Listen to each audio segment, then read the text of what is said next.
The Senate is heading for a nail-biter vote on whether to call additional witnesses or to end this impeachment trial once and for all. The senator and I sit down in daylight for a change to get his strategy before he heads to Capitol Hill. This is Verdict with Ted Cruz.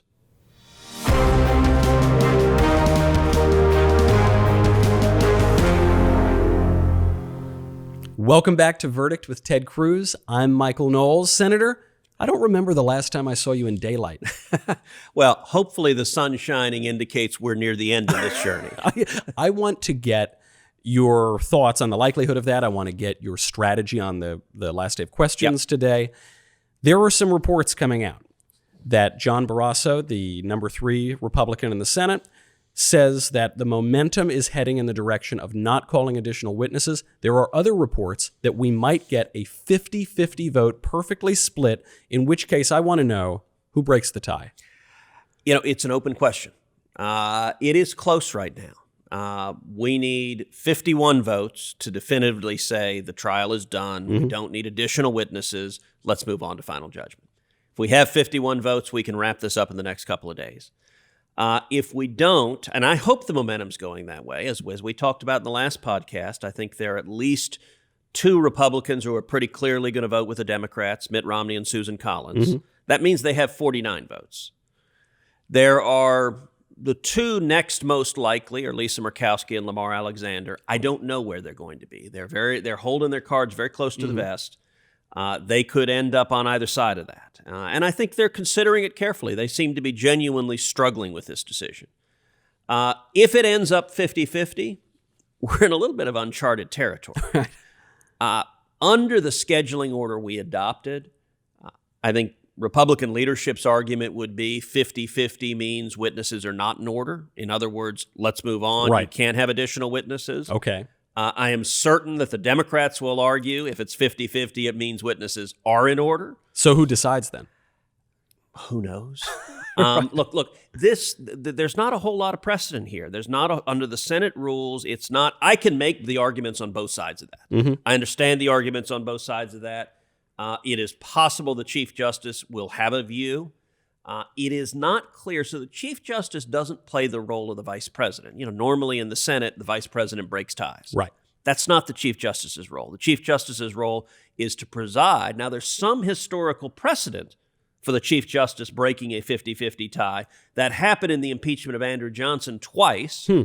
But then the senators got unhappy with that, and the Chief Justice receded and said, okay, I'm not going to do that anymore. So as with so many aspects of this trial, we really don't have a lot of precedent to go on. We are in uncharted territory. If Chief Justice Roberts decided to vigorously assert himself and make a ruling, I don't know what would happen. I don't think that's all that likely. I think, you know, you may recall at his confirmation hearing, he used the analogy of wanting to be an umpire in baseball. Right.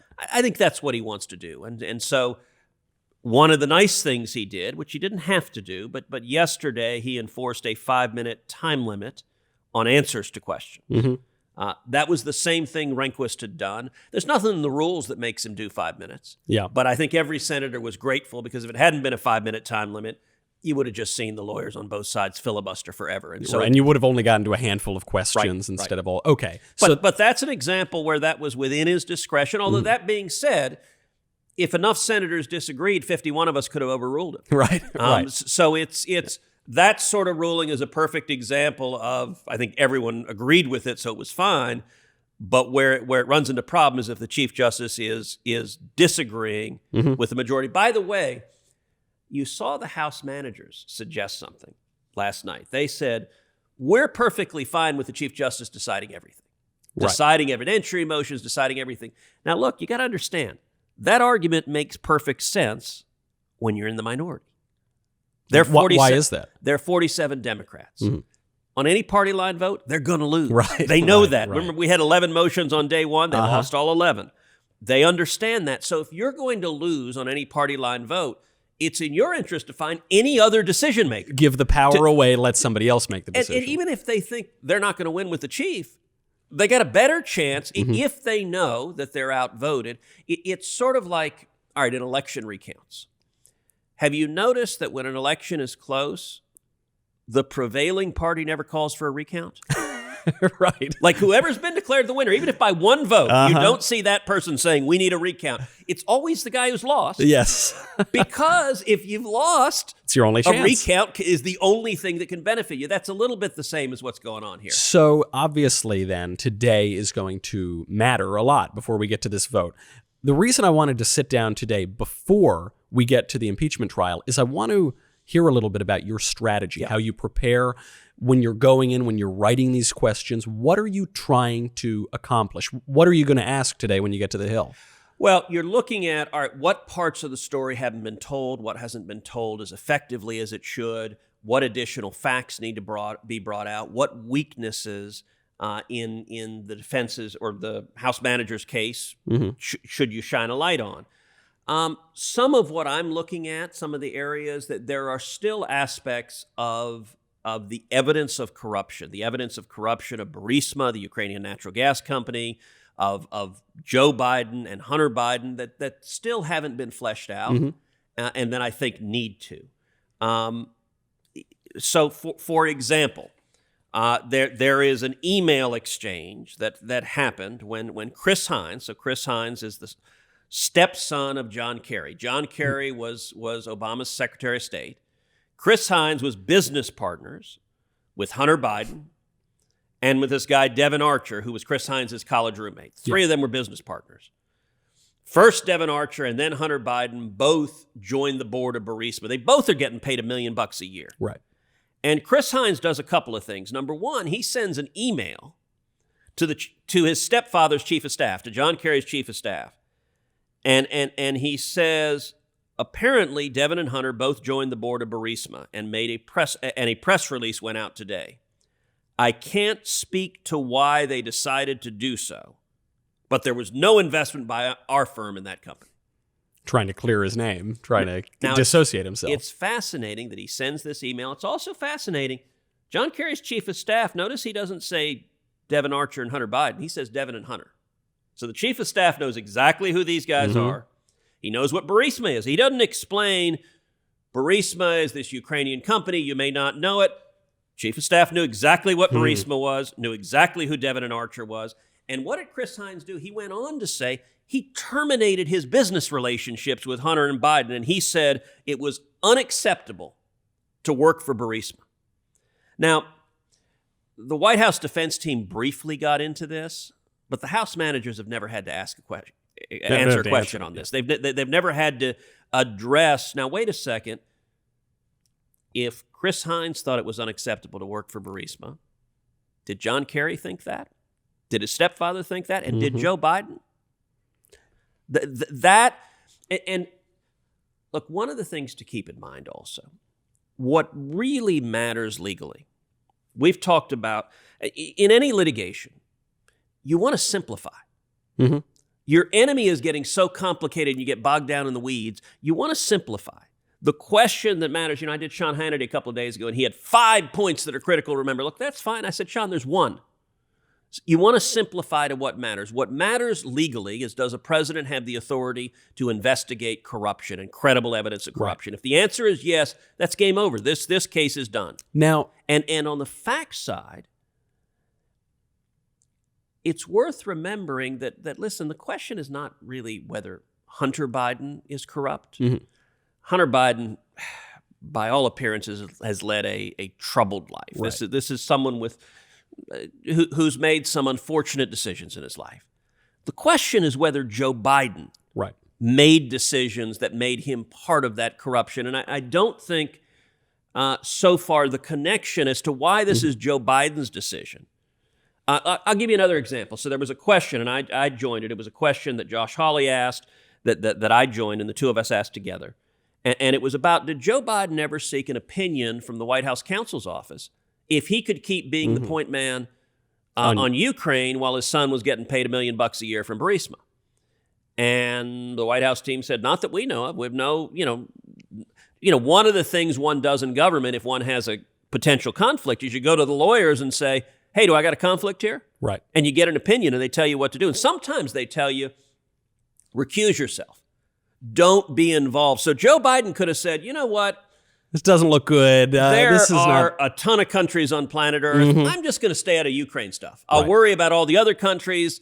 I'm not going to get involved in Ukraine because my son's getting rich off of Ukraine, and maybe it's not right for me to do this. So the House managers, the Democrats, did not have to answer this question yesterday, and you're going to ask it today. That's exactly right. Are you worried that Adam Schiff listens to this podcast and he's going to get a heads up? No. And look, I will say this, though. Schiff is talented. He's good on his feet. Yeah. But it's interesting the questions that rattle him. The questions that rattle him are when you're getting close to the target. So you're going to ask this question. Are there going to be questions on the same topic you're hitting, or are you going to change it up and go after another angle in question time today as well? Well, look, I'll give you another example. So Joe Biden told reporters that he's never discussed his son's business dealings with him. And that was discussed yesterday. But what wasn't discussed is there's somebody who disagrees with that. And that somebody who disagrees with that is Hunter Biden. And Hunter Biden said that he talked to his dad about his serving on the Burisma board. And Hunter said, quote, "Dad said, I hope you know what you're doing." So one of these guys said, I do. So why is it that Joe Biden and Hunter Biden are telling different stories? That Joe says he's never talked to him about it, and Hunter's like, oh, yeah, I talked to him about it. One of these guys is lying, Joe Biden or Hunter Biden. They're not telling the truth. Another way to put it. So, well, this sounds very interesting. I mean, I assume that the Democratic House managers are going to just try to evade the question and filibuster, but it sounds like you've got a couple different angles to come at today. I want to know, beyond the impeachment trial, you have more work to do than just sit on this impeachment trial. What is a day in the life? Waking up, doing whatever you do in the morning, then going to the impeachment trial. I know what you do from 10 p.m. until about 2 in the morning, but what does a day in the life look like? All right, so let's take yesterday. Yeah. Yesterday I got up, first meeting I had was at 9, was a meeting with Benjamin Netanyahu, the Prime Minister of Israel. And so he's staying at Blair House, which is the residence right next to the White House. So I went over to Blair House and met with him from 9 to 9:30. And I know Bibi quite well. I've met with him many times in Israel and in the U.S. We're friends. When he and I meet, it's nice because they're one-on-ones. We don't have staff in there, just the two of us. We sat and had a cup of coffee. We talked some politics. Look, he's in a crazy situation in Israel. They keep having elections that he hasn't been able to form a government. And so I was getting his thoughts on what's going on that and what the dynamics are. We also talked a lot about Iran. I think Bibi's leadership, when it comes to stopping Iran from getting nuclear weapons, has been extraordinarily important, particularly when Obama was president. And when Netanyahu, we invited him to speak on a joint session of Congress, and he called out the danger of the Ayatollah Khamenei with nuclear weapons.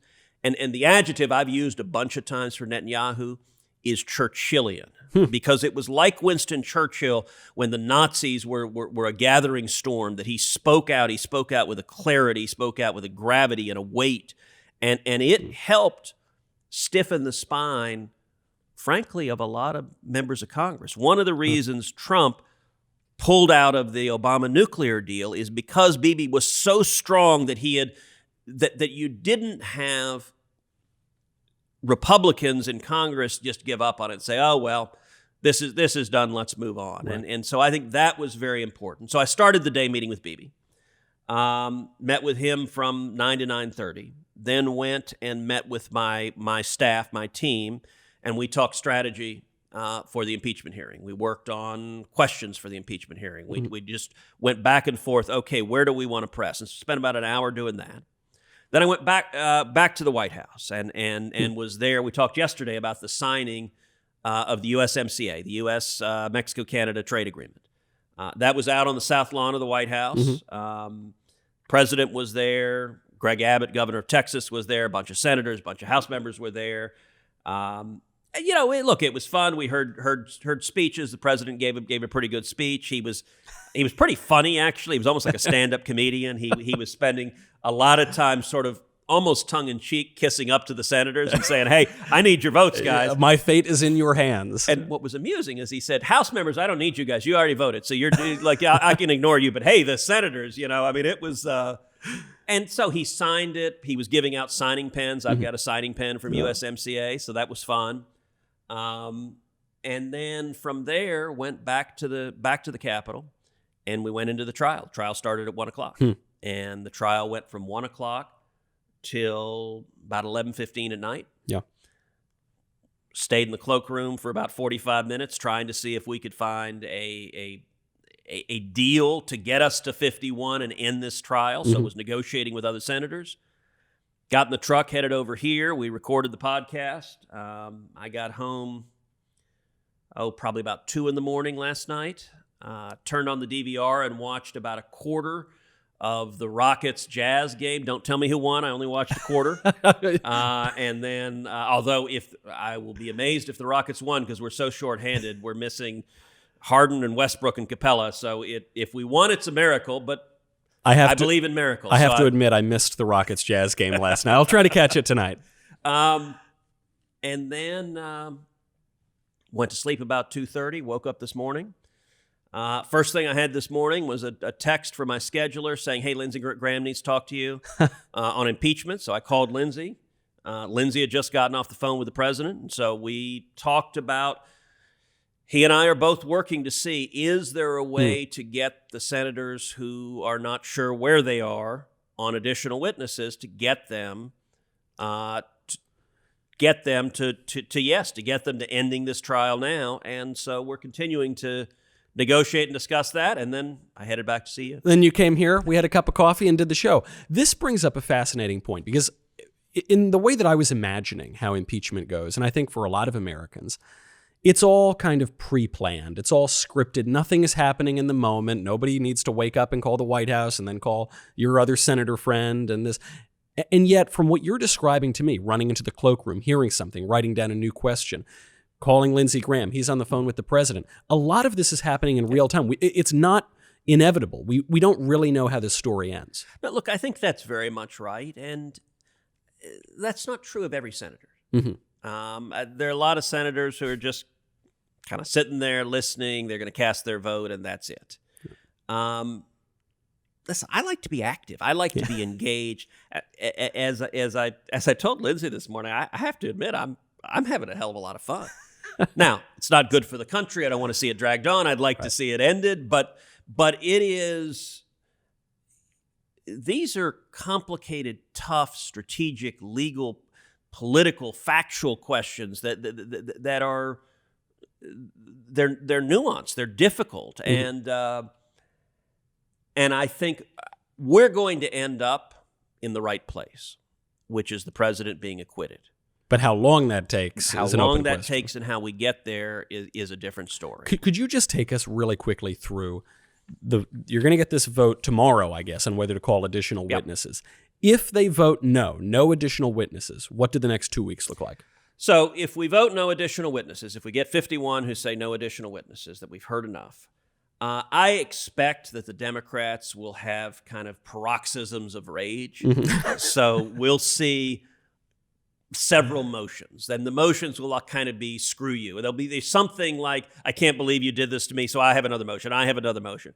And some of it is the Democrats will just need to get that out of their system. And one of the strategies Mitch McConnell has employed, which I actually think has been wise and the right thing, is to make this long and brutal and painful to all 100 senators. Mitch has told us 100 times, this is not going to be pleasant.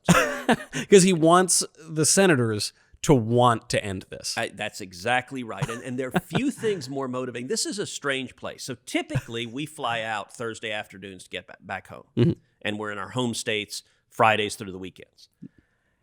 Often how things get done in the Senate is you're getting to Thursday, everything's at an impasse, people are there's a roadblock, and then people want to get out. They've got a plane flight, and so the phrase is jet fumes are in the air. And when jet fumes are in the air, you got a bunch of senators, and some of them are in their 70s and 80s. They're looking to get out of here. And they'll agree to damn near anything to get out of here.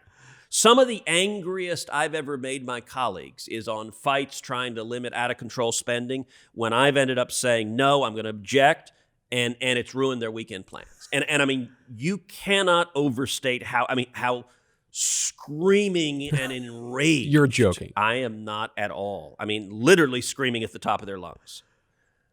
Mitch knows that. Mm-hmm.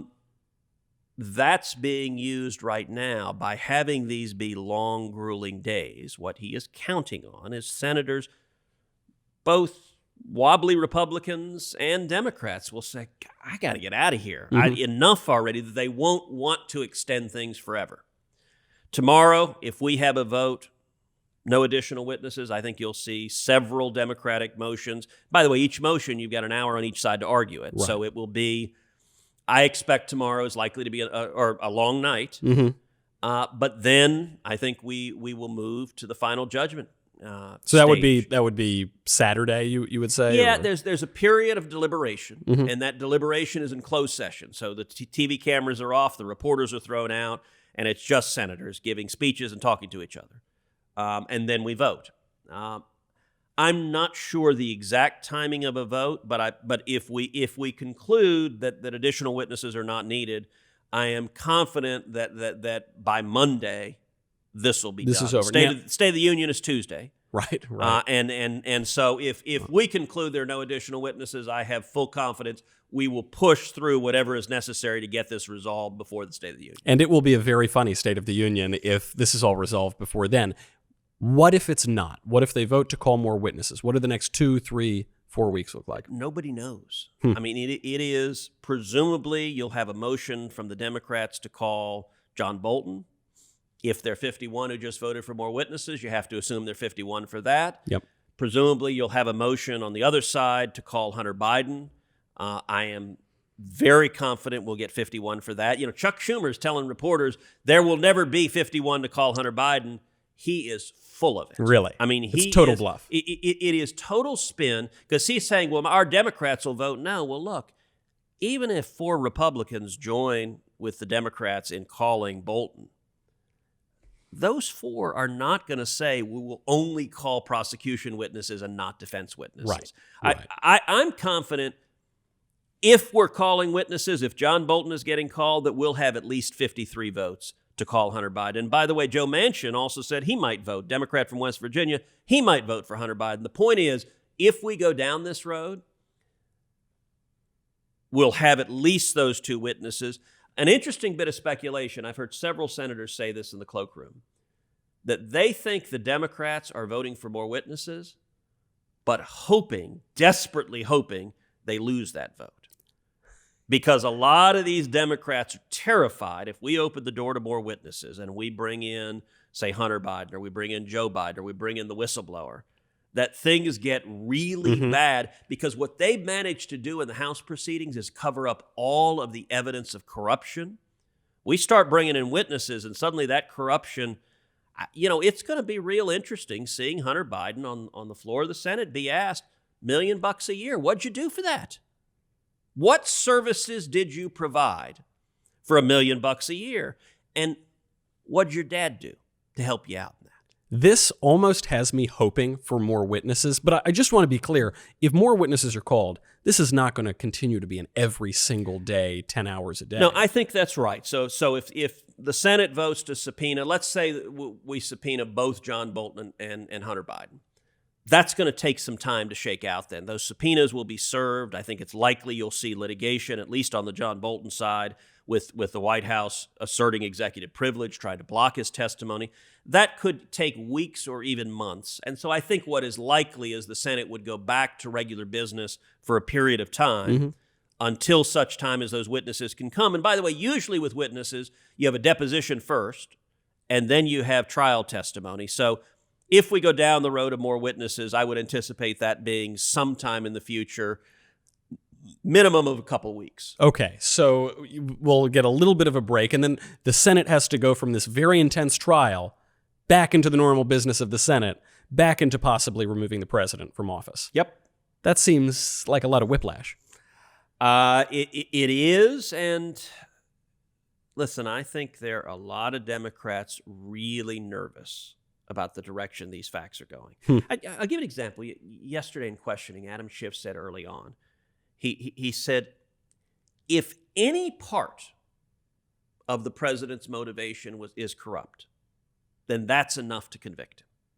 Now, does this mean there was a big angle on this yesterday, which was the difference between a private motive and a public motive, private interest or the national good? So, and I think actually Dershowitz did a really good job of sort of breaking out three scenarios. Yeah. There is one scenario, which is the sort of Mother Teresa, that you're making a decision because of love of humanity and the greater good. No selfishness. No selfishness. And he said, look, there are not a lot of people in politics making a lot of decisions like that. And he is right in that. Right. He said there's the other scenario that is the corrupt and venal, that your motive is purely selfish. Look, it's give me a bag of cash. It's bribery. Or for that matter, look, that's what's alleged about Joe Biden. Give my son a bag of cash. Right. I mean, it is, you want to talk about the three scenarios.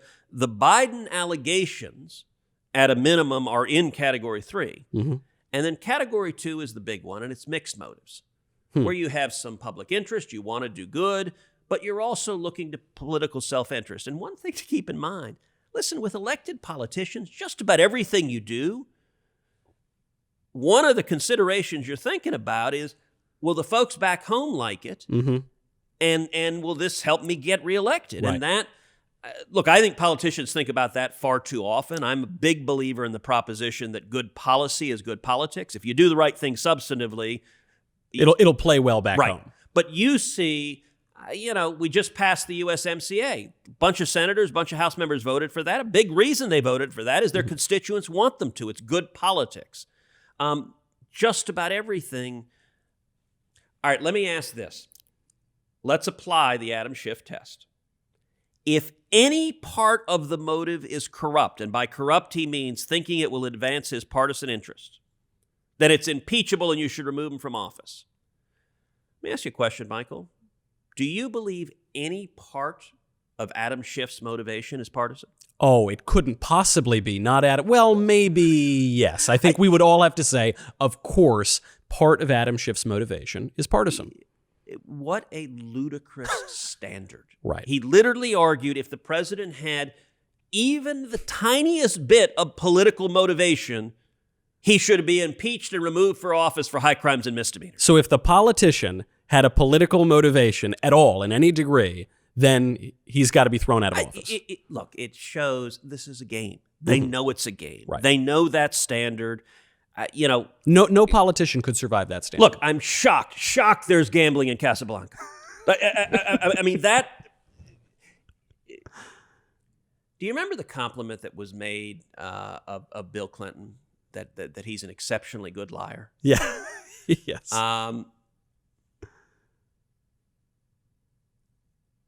I'm just going to leave it at that. I'm not even going to connect that thought. We'll just leave it at that, and it seems as though you might be paying somebody a compliment. We have got to get you to Capitol Hill. We've run a little late anyway, and we need to make sure that you ask all of those questions of the House impeachment managers, and then we will be right back tomorrow to see how it all turns out. I do have to make one point. Okay. We talked before about milk. This is the most important point. 2 liquids are allowed on the Senate floor. I need to tell you a major landmark occurrence this week. Please go on. Let's make some news. Yesterday, I was looking over at Richard Burr from North Carolina, and I looked over at his desk, and on his desk, a page brought him chocolate milk. Chocolate milk. What is the... Well, I took one of the witness cards, the question cards that you write to the Chief Justice, and I wrote out a question from Senator Cruz. Mr. Chief Justice, is it the case that Senator Burr is the first senator in the history of the U.S. Senate to have chocolate milk at his desk? And I didn't send it to the Chief Justice, but I did pass it over to Richard, who cracked up laughing. So we have apparently made a new precedent that I don't think has ever occurred. And the Nestle's precedent has been set. When the historians look at this moment, they might say third time ever that a president was impeached, first time ever a president was impeached without being accused of a crime. That's going to be a footnote, because the big precedent is the first time ever chocolate milk was drunk on the Senate floor. And next podcast, ask me about what John Thune and I are planning to do about this. Kahlua? We'll have to wait and see to find out. I'm Michael Knowles. This is Verdict with Ted Cruz.